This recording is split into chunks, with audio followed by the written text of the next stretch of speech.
लेकिन कल नेहरू जी की 50वीं पुण्यतिथि है और ऐसे में इस पूरे काल को हम नेहरू एरा के तौर पे जानते हैं। तो क्या अब एक नए एरा की शुरुआत होने वाली है? क्या एक नया दौर आने वाला है? जैसा कि लोगों को अपेक्षाएं हैं, आकांक्षाएं हैं, लोगों को विश्वास दिलाया गया है, क्या वाकई लोगों के जीवन में कुछ बदलाव आएगा? चाहे वो आर्थिक तौर पे हो, सामाजिक तौर पे हो, राजनीतिक तौर पे हो, ये सारे मुद्दे जो हैं वो आने वाली सरकार के सामने एक अवसर के तौर पे खड़े होंगे। नरेंद्र मोदी का आज राजतिलक होना है। शपथ ग्रहण से पहले मोदी आज सुबह राजघाट पहुंचे और राष्ट्रपिता महात्मा गांधी को नमन किया और उसके बाद मोदी अटल जी के घर जाकर उनका आशीर्वाद लेने पहुंचे। वहां जाकर उन्होंने अटल बिहारी वाजपेयी का आशीर्वाद लिया। ये दो तस्वीरें आपके सामने हैं।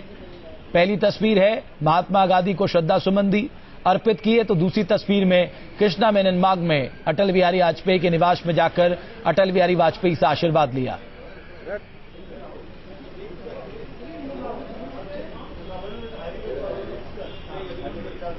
तो शाम 6 बजे प्रधानमंत्री पद की शपथ लेंगे नरेंद्र मोदी।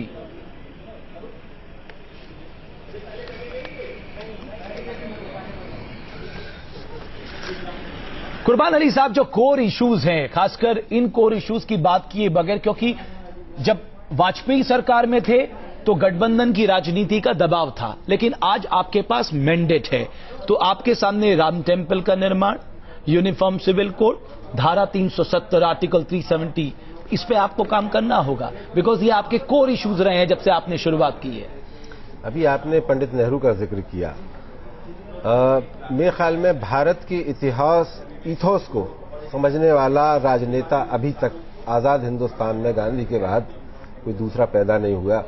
जिस पंडित नेहरू ने इस मुल्क की दागबेल रखी, इस मुल्क को डेमोक्रेटिक सोसाइटी बनाया, सोशलिज्म और सेक्युलरिज्म इसके प्रेम्बल में जोड़ा कॉन्स्टिट्यूशन के, वो नेहरू का रास्ता 50 साल पूरे हो रहे हैं उनकी डेथ को, और उसके बाद हम एक नया ट्रांसफॉर्मेशन देख रहे हैं नरेंद्र मोदी के तौर पे।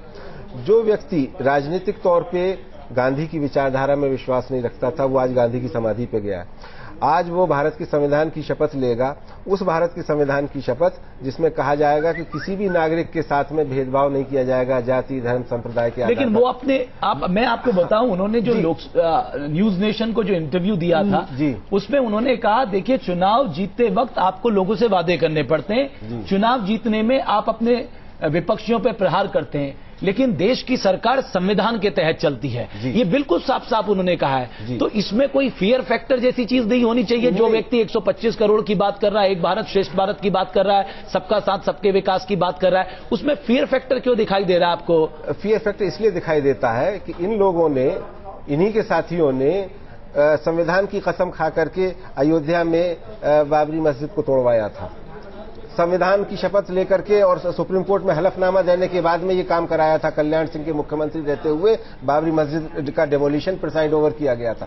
खैर, मैं उसमें नहीं जा रहा। आपने जो 3 सवाल उठाए, अगर नरेंद्र मोदी अटल बिहारी वाजपेयी की लेगेसी में यकीन रखते हैं तो वो शायद इन विषयों को टच नहीं करेंगे, और अगर उन्होंने किया तो फिर इस देश का नक्शा ये नहीं रहने वाला है जो आज आप देख रहे हैं। माफ कीजिएगा, ये देश जिस दिन आजाद हुआ था उस दिन इस देश में 535 प्रिंसेसली स्टेट्स थी, यानी एक स्वतंत्र देश थे।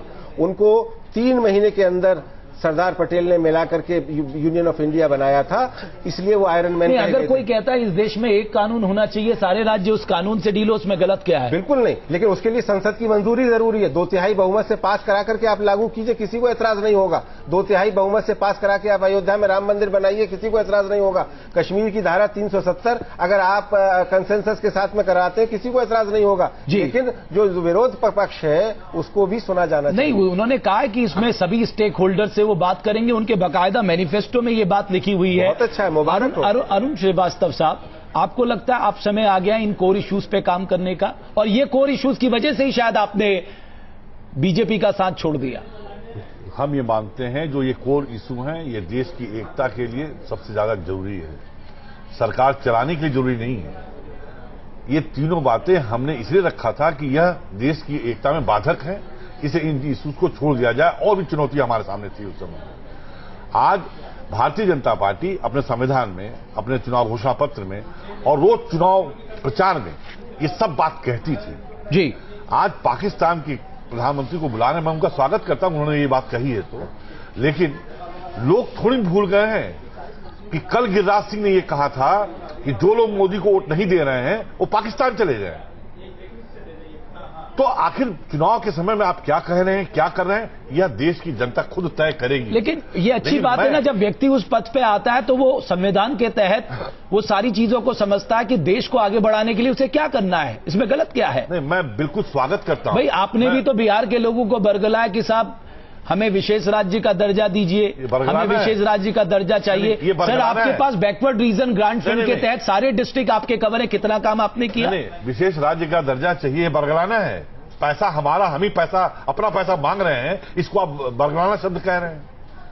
नहीं तो आपकी ग्रोथ रेट जो है, एक तरफ आप कह रहे हैं साहब हमारी ग्रोथ रेट 12% है। आपको याद होगा रघुराम राजन कमेटी ने जो रिकमेंडेशन दी थी उसमें आपके बारे में क्या कहा? आपके जो राज्यसभा सांसद थे वो खुद उस कमेटी के मेंबर थे, उसमें भी ये कहा गया कि आपसे भी बड़े कुछ ऐसे स्टेट है जिनको ज्यादा जरूरत है सेंट्रल फाइनेंस की बजाय बिहार के। सर आपके तो जो बैकवर्ड रीजन ग्रांट फंड है उसमें सबसे ज्यादा पैसा बिहार को मिलता है। नहीं, ऐसा बिल्कुल नहीं है। बिल्कुल है। जो मैं कह रहा हूं, जो पिछली बार पैसा मिला था वो जो हमारा बजट था उसके अंदर ही मिला था। हम चाहते थे और ज्यादा मिले, कहा भी था। यहां तक कि जो बाढ़ के राहत में पैसा मनमोहन सिंह ने वादा किया वो भी आज तक नहीं मिला है। सर आपने इलेक्ट्रिसिटी में कितना जनरेशन में कितना खर्च किया, कितनी इंडस्ट्री आकर आपके यहाँ लगी हुई है? आपको नहीं मालूम है? इसीलिए तो पूछ रहा हूं। हम बिहार में आ गए थे सरकार बनाने के लिए, 400 मेगावाट था हमारे पास। 7 साल में हमारा 3400 मेगावाट है। अगले 6 महीने में हम 4000 मेगावाट में। आप वोट नहीं मांगेंगे अगर पूरे गांव में? और हम वोट नहीं मांगने जाएंगे अगर सभी विधानसभा के चुनाव के पहले। ये आप पूरी जिम्मेदारी के साथ कह रहे हैं? पूरी जिम्मेदारी। आप अक्टूबर 2015 में वोट जनता से नहीं मांगेंगे अगर हर घर में बिजली नहीं होगी? ये मैं कह दिया आपसे, हमारे नीतीश कुमार ने कहा हुआ है। बिजली का मतलब पोल और ताल लगाने से नहीं है, बिजली आनी चाहिए 24 घंटे। आप ऐसा है कि हम पूरी कोशिश कर रहे हैं और दिखा रहे हैं। इस लोकसभा चुनाव में ही हर जिले में 16 से 18 घंटा बिजली रही है, जो कि बिजली रहती ही नहीं थी। तो आप हमको ऐसा मत तोलिए। नहीं, मैं आपको तोल नहीं रहा हूं, मैं सिर्फ ये कह रहा हूं कभी आप महादलित का कार्ड खेलते हैं, कभी आप सोसाइटी को एकजुट करने की बात करते हैं तो दलितों में से महादलितों को निकालकर। सर मैं आपको यह भी याद दिला दूं, आपने लैंड रिफॉर्म के लिए कमेटी बनाई थी। उस लैंड रिफॉर्म की कमेटी जो है वो नीतीश कुमार के पास है, वो रिपोर्ट नीतीश कुमार ने वो क्यों नहीं इंप्लीमेंट किया? बताइए मुझे, आप बताइए श्रीवास्तव साहब, जवाब दीजिए आज देश को, क्यों नहीं उन्होंने उसको इंप्लीमेंट किया? जब वक्त आएगा तो उसको वक्त कब आएगा? सर ये आज मौका था आपके पास, उसको करेंगे। वो आपकी मजबूरी थी। नैतिकता है, जो नैतिकता सिद्धांत का आप बात कर रहे हैं, वो नैतिकता सिद्धांत कहां चलेगी? जब लैंड रिफॉर्म की बात आई, आपने कमेटी गठित की, उसकी रिपोर्ट आई, आपने उसको बैकबर्नर में डाल दिया क्योंकि आपको मालूम था इसका पॉलिटिकल लॉस होगा। नहीं, मेरी बात सुन लीजिए। बिहार के सामने चुनौतियां बहुत ज्यादा थी और हम स्टेज वाइज हर काम को कर रहे हैं। सबसे पहली आपने एक बड़े समुदाय के सामने घुटने टेक दिए, सच्चाई तो ये सब आपको ऐसा लगता है? मैं ये कह रहा हूं कि सच्चाई है। यही तो मैं आपसे कह रहा हूं, पहले देश को इकट्ठा करो, पहले बिहार को इकट्ठा करो, पहले जो रोजमर्रा की चीजें उनके लिए लड़ो। पहले सड़क नहीं थी, बिजली नहीं थी, स्कूल नहीं था, शिक्षा नहीं थी, हम उसको ठीक किए हैं। हम और आगे बढ़ रहे हैं, बिजली की तरफ जा रहे हैं, हम उद्योगों की तरफ जा रहे हैं, रोजगार होगा, सब कुछ करेंगे। चलिए श्रीवास्तव साहब, मधुरेन मेरे साथ इस वक्त गुजरात भवन से जुड़ चुके हैं क्योंकि गुजरात भवन इस समय देश की राजनीति का केंद्र बना हुआ है, ईपी सेंटर बना हुआ है। मधुरेन, इस समय क्या कुछ वहां पर चल रहा? सुनने में आया कुछ बड़े नेताओं को वहां मिलने पहुंचे। देखिए, बड़े नेता नहीं बल्कि जो कि मंत्री परिषद में शामिल होने वाले मंत्री हैं उनके पहुंचने का सिलसिला शुरू हो चुका है। मैं कैमरे के जरिए आपको दिखाना चाहूंगा कि जो पावर सेंटर का पावर गेट है वो दरअसल क्या कहता है। आप देख सकते हैं कि वहां पर किस तरह से गाड़ियों की कतार लगी हुई है और एक एक गाड़ी की सुरक्षा की पुख्ता बंदोबस्त जो है वो देखी जा सकती है कि किस तरह से स्क्रूटनी करके गाड़ियों को भीतर जाने दिया जा रहा है। रविशंकर प्रसाद भीतर है, अनंत कुमार भीतर है, नितिन गडकरी भीतर गए हैं, वेंकैया नायडू इस दरवाजे से भीतर जा चुके हैं। इसके अलावा रामविलास पासवान अभी जो है वह गुजरात भवन के भीतर है, सदानंद गौड़ा जो है वह गए हुए हैं गुजरात भवन के भीतर। तो तमाम लोगों के आने का सिलसिला जो है वो चल रहा है। स्मृति ईरानी भीतर गई हुई हैं। ये तमाम लोग जो हैं मैं आपको बताऊं कि वो आ रहे हैं और ये माना जा रहा है कि ऐसे लोग हैं, ऐसे नाम हैं जो कि संभावित तौर पर मंत्रिमंडल में शामिल होने वाले हैं। उनके आने का सिलसिला अब शुरू हो चुका है गुजरात भवन में। और आप देख सकते हैं कि गुजरात भवन किस तरह से सबसे ज्यादा नजर होगी उमा भारती पे। उमा भारती में झांसी गया था, वहां लिखा था नरेंद्र मोदी काशी से, उमा भारती झांसी से। अगर मंत्रिमंडल में उमा भारती को एक सम्मानजनक दर्जा नहीं दिया गया, जो लालकृष्ण आडवाणी के सामने खड़े होकर कह सकती हैं कि प्राइवेट लिमिटेड कंपनी की तरह आप चला रहे हैं, तो ये जाहिर है दिमाग में होगा बड़े नेताओं के कि किसी भी तरह से उमा भारती को खुश रखना है, क्योंकि वो कब सड़े रुष्टा सड़े तुष्टा वाली स्थिति नहीं होनी चाहिए। बिल्कुल सही आपने कहा, उमा भारती भी भीतर है, गुजरात भवन के भीतर है, लेकिन सबसे बड़ा सवाल इस बात को लेकर है कि तमाम नेताओं को क्या पदभार दिया जाएगा, किस मंत्रालय से नवाजा जाएगा, इसको लेकर अभी भी असमंजस बना हुआ है। इसको लेकर किसी भी तरह का खुलासा जो है वो नहीं किया गया है, उसको लेकर किसी भी तरह की जानकारी जो है वो औपचारिक तौर पर नहीं दी गई है। लेकिन ये माना जा रहा है कि जिन नेताओं को इस वक्त गुजरात भवन में बुलाया गया है, जिनसे नरेंद्र मोदी मिल रहे हैं, ये वही लोग हैं, ये वही संभावित चेहरे हैं जिनको आज मंत्रिमंडल में शामिल किया जाएगा, जो नरेंद्र मोदी के साथ आज राष्ट्रपति भवन में शपथ लेते नजर आएंगे। इन तमाम नेताओं के आने का सिलसिला जारी है और ये माना जा रहा है कि कुछ और लोग जो कि इस फेहरिस्त में शामिल हैं वो भी चंद मिनटों में यहाँ पहुंचने वाले हैं। मैं फिर एक बार आपको कैमरे के जरिए मुलाकात को इस तर्ज पे समझा जाए कि जिन लोगों से नरेंद्र मोदी मिल रहे हैं शायद अपनी कार्यशैली के बारे में उन्हें बताने की कोशिश करेंगे, शायद वो क्या चाहते हैं, उन लोगों से क्या अपेक्षाएं हैं वो बताने की कोशिश करेंगे, शायद मैनिफेस्टो में जो प्रॉमिसेस की गई हैं जो अलग अलग डिपार्टमेंट के दायरे के तहत आते हैं वो बताने की कोशिश करेंगे।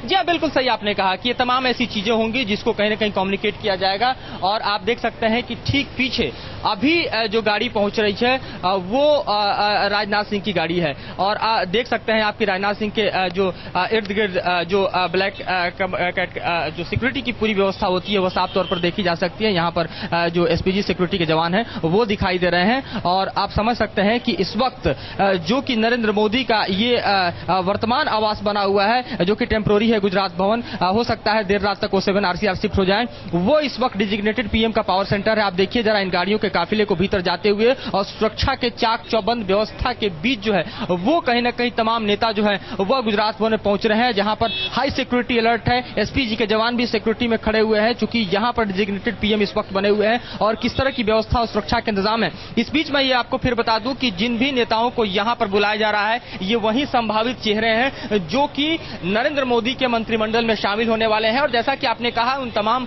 विषयों पर कहीं ना कहीं यहाँ पर चर्चा हो रही कि किस तरह से उनकी कार्यशैली होगी, किस तरह से उनकी कार्यप्रणाली होगी, मनोहर जोशी के बारे में कुछ और जवाबदेही को निभाना होगा। रमेश, आप अपना सवाल फिर से दोहराएंगे। मुरली मनोहर जोशी के बारे में कोई सूचना आपके पास? नहीं, अभी तक कोई सूचना उनके पास अभी तक नहीं है कि आखिरकार उनको लेकर क्या फैसला किया गया है, क्या वो मंत्रिमंडल में शामिल होंगे या अन्य तरह का उनको कार्यभार जो दिया जाएगा जिसमें से लोकसभा के स्पीकर तक का जो नाम है वह सामने आ रहा था, यह भी स्पष्ट नहीं हो पाया है। मैंने सुना और ये माना जा रहा है कि मुरली मनोहर जोशी को लेकर भी जो बड़े नेता हैं, बुजुर्ग नेता है, उनको सम्मानजनक स्थिति में रखा जाएगा। अब वो सम्मानजनक स्थिति क्या है, ये अब तक जो है पशोपेश की स्थिति बनी हुई है।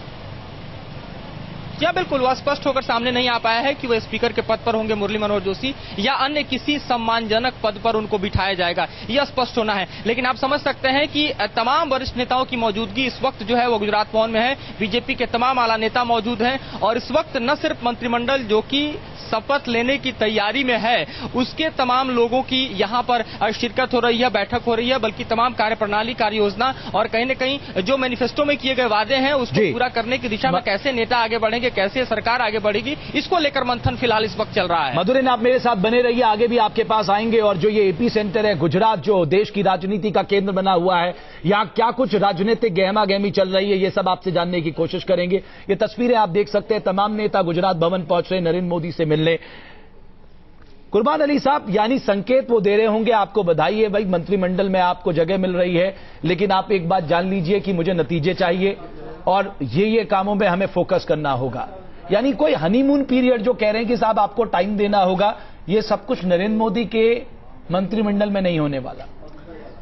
मुझे नहीं लगता कि नरेंद्र मोदी इस तरह की बात कर रहे होंगे, क्योंकि जो गुजरात एक्सपीरियंस है उनका वो ये बताता है कि उन्होंने एक ऑर्नामेंटल कैबिनेट बनाई थी जिसको कि वो दिखाने के लिए तो जरूरी भी था और लेकिन काम जो थे वो उनके 4-5 IAS अफसर करते थे और वही कुछ अब PMO में होने वाला है। आपने अभी मुरली मनोहर जोशी की बात की, कल मुझे उनके एक मित्र ने बताया कि उनकी बात हुई थी तो जोशी जी ने कहा कि मुझे तो कुछ नहीं मिल रहा है और संतोष की बात यह है कि अडवाणी जी को भी कुछ नहीं मिल रहा है।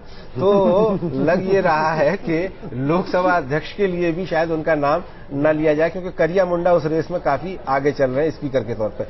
लेकिन मेरा सवाल यह है कि इन लोगों को खाली छोड़ना भी तो मुश्किल भरा होगा, कुछ ना कुछ तो काम में आपको लगाना होगा। मेरे ख्याल में उनको बहुत मैसेज क्लियर दे दिया गया है कि 75 साल से ऊपर की उम्र के लोगों को अब सक्रिय राजनीति में ज्यादा रोल अदा नहीं करना चाहिए। चुनाव लड़ लिए हैं और लोकसभा के सदस्य बना दिए गए हैं और भी उनको राजनीति का केंद्र बना है गुजरात भवन। वहां पर संभावित मंत्रियों के पहुंचने का सिलसिला जारी है।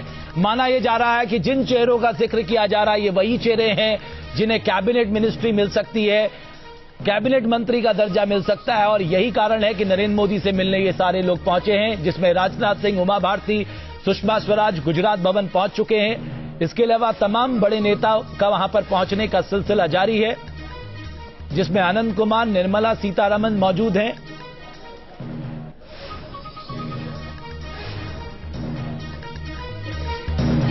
माना यह जा रहा है कि ये वो चर्चित नाम है, संभावित मंत्री हो सकते हैं जिनके साथ नरेंद्र मोदी इस वक्त बैठक कर रहे हैं। राजनाथ, उमा भारती, सुषमा स्वराज गुजरात भवन पहुंच चुके हैं और अब यह माना जा रहा है कि ये नरेंद्र मोदी का मंत्रिमंडल होगा जिसके साथ एक अनौपचारिक बातचीत वो कर रहे हैं। हालांकि शाम 6 बजे उन्हें शपथ लेनी अपने मंत्रिमंडल के साथ। निर्मला सीतारमण को आप देख सकते हैं गुजरात भवन पहुंच चुकी हैं। जाहिर है विभिन्न मुद्दों पर चर्चा हो रही होगी।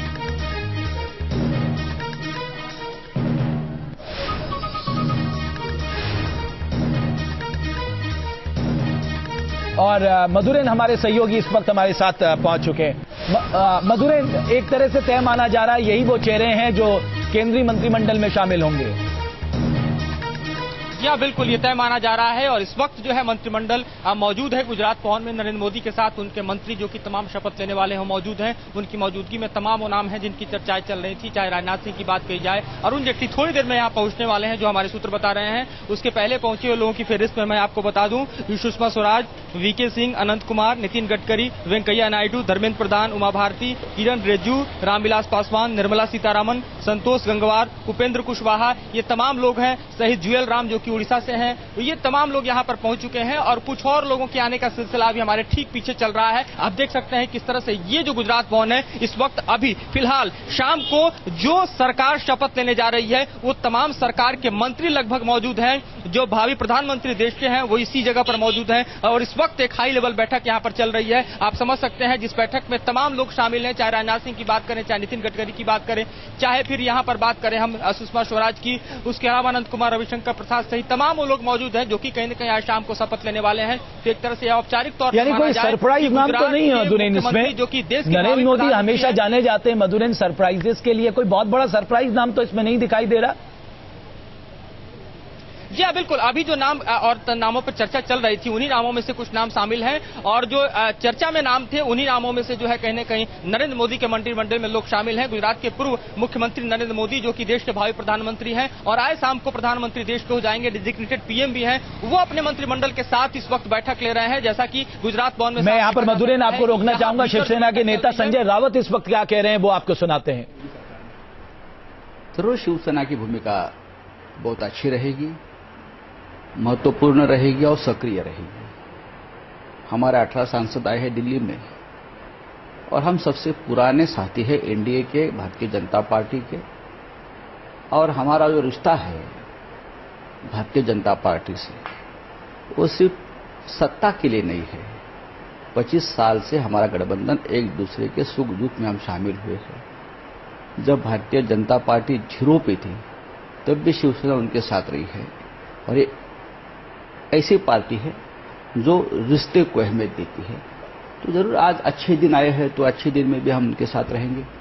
और सबसे खुशी हमें है, हमारी पार्टी को है कि नरेंद्र मोदी जी आज प्रधानमंत्री पद की शपथ ले रहे हैं और पूरा देश की खुशी में हम भी शामिल हैं। सर, कैबिनेट की बर्थ को लेकर मंत्रियों में जगह को लेकर चर्चा हुई है, तो कितनी जगहों पे बात हुई है, कुछ ऐसा आश्वासन मोदी जी की तरफ से? इस बारे में कोई हमारी खिंचातान तो नहीं हुई है। आज हमारे शिवसेना की तरफ से एक मेंबर शपथ लेंगे, अनंत गीते जी आज एक लेंगे। बाद में जब एक्सपांशन होगा तो शिवसेना के पार्टी चीफ उद्धव जी ठाकरे और भारतीय जनता पार्टी के राजनाथ सिंह जी में बात होगी, तब आगे की बात हम सोच लेंगे। सर, पाकिस्तान के प्रधानमंत्री को न्योता दिया गया है, थोड़ा सा ऐतराज शुरू में नजर आ रहा था शिवसेना की तरफ से। और हम अपने दर्शकों को भी बता दें कि शिवसेना के कोटे से अनंत गीते मंत्री बनने जा रहे हैं। जाहिर है उन्हें कैबिनेट मिनिस्ट्री मिलेगी और यह भी माना जा रहा है कि बड़ा मंत्रालय, अगर शिवसेना के सबसे बड़े सांसद भी